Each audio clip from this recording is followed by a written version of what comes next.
We're tackling your Twitter questions here on the floor of the New York Stock Exchange with Jim Cramer. And among the big headlines this morning, Avago buying Broadcom. Joe says he's up huge on Broadcom. Should he hold or sell? I'm not an arbitrageur. I'm a big believer that when you get a huge win like this, you should ring the register, even though I know Avago numbers could be bumped up. So tomorrow, I think you take profits. He had a two-part question here. If he does sell, could Marvell be a buy?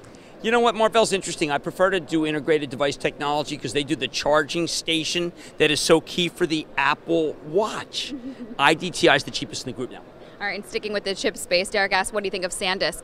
You know, SanDisk in the end is in the non-sweet spot. SanDisk is really, I think, one of those companies that you can own it for a takeover rumor, but then you get hit by the actual earnings. That's the same problem with Qualcomm, by the way. The actual earnings aren't that good. It's not a takeover target. But you want to own Qualcomm because it's cheap. You want to own SanDisk because it's cheap. And then you get whacked by earnings. I don't like that. All right, switching gears. Is this a good level to jump in on Chipotle? You know what? There was an upgrade today, Miller Tabak and Chipotle, and I'm going to say yes to that. I think that Chipotle's doing just fine, but mostly I think it's because I think Jack is coming back. I think DineEquity's coming back.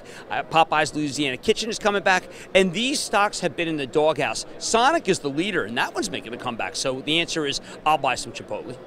Parker says Under Armour looks to have retraced significantly. Is this a good entry point? What people are doing is they're buying Nike because that's the stock to buy because it is great overseas, and people are really worried about where we are in terms of the dollar, but we know that Nike's got this tremendous presence overseas. I think Under Armour's paid its dues. It's spent a lot of time in the wilderness. Don't forget, Stephen Curry is Under Armour too, so if they go all the way, you're going to see another blitz.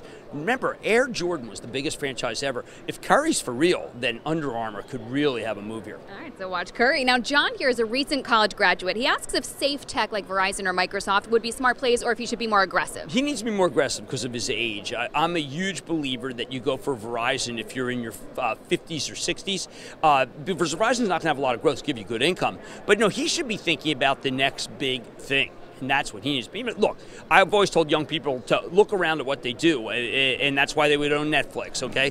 That's why they like Tesla. Netflix, I think, is a good stock. Still, Tesla's a little troublesome, but that's what young people buy. Perfect. Last one comes from Brian, who asks, what do you think about the dip in Harman? Where does it go from here? Okay, Harman, now we know. I mean, people are worried about Apple CarPlay and General Motors and the tie-up there. I urge people to recognize that Harman is deeply embedded in the whole industry. The stock has had a very, very big move, and it's consolidating, but Dinesh Paliwal is not going to be denied. I still think that Harman is the way to play the connected car other than the Freescale at XPI deal. Great advice today, Jim. Thank you so much. And make sure to keep your questions coming and tweet them using #CramerQ. That's Jim Cramer, and I'm Brittany Umar for The Street.